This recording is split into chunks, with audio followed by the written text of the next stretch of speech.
Well, and I think we just appreciate that the stories are told, and, just getting to know the kids, just because they had a life too, you know what I mean? So, and it helps to bring back the memories, and we always have plenty of memories of him, but just being able to reminisce about him in general.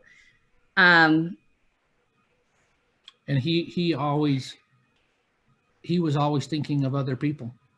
And I see that trend a lot in kids that are going through similar circumstances. They're always worried about the family. They're worried about mom. They're worried about dad. They're worried about their siblings. And, Wyatt didn't have siblings. He's worried about his mom, what mom was going to do with all her time once he passed away. Wyatt's, we were sitting there trying to think about what can we do to remember his legacy. What are things that we can do on our side to prolong the amount of time before those memories start to fade for us? And he was thinking about other kids, complete opposite of what we were thinking about. And this kind of ties in with his legacy for us. He started thinking about what brought him comfort. And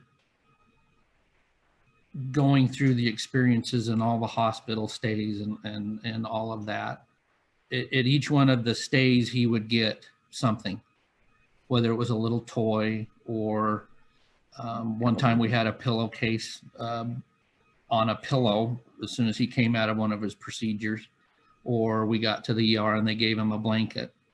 And so what started triggering in his mind was, what can I do to help provide some of those fun things that I got that brought me comfort while I was at the hospital? And he, along with Emily, he said, let's start with 5 boys and 5 girls. And he put together a little package that had a blanket, pillowcase. And his big push was a beanie. And a beanie, so that, you can try and stay a little bit warm. And because it's not like it's overly warm at a hospital, you're usually freezing. Yeah, freezing. Yeah, and with most of the kids not having hair, really short hair, that it's cold. Mm-hmm. So that was important to him. And so we did those 10 bundles and were able to take them up to our local children's hospital.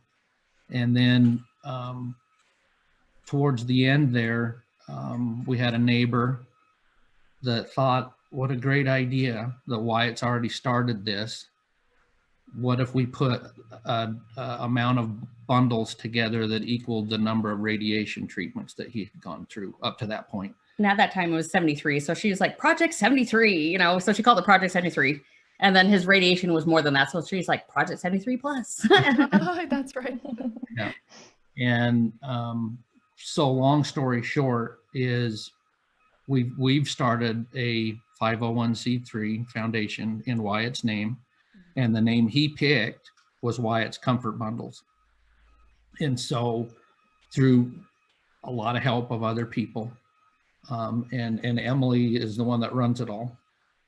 So I found a way to keep myself busy. That's right. Yeah. So in these Wyatt's Comfort Bundles, which we were able to put together and deliver 106 of them before Wyatt passed away. And in those packets, at the end of the day, is a blanket, pillowcase, beanie or comfy socks, fuzzy socks, mm-hmm. And a toy or an activity of some sort, stuffed animal, something along those lines. So something that's comfortable and something that can be fun.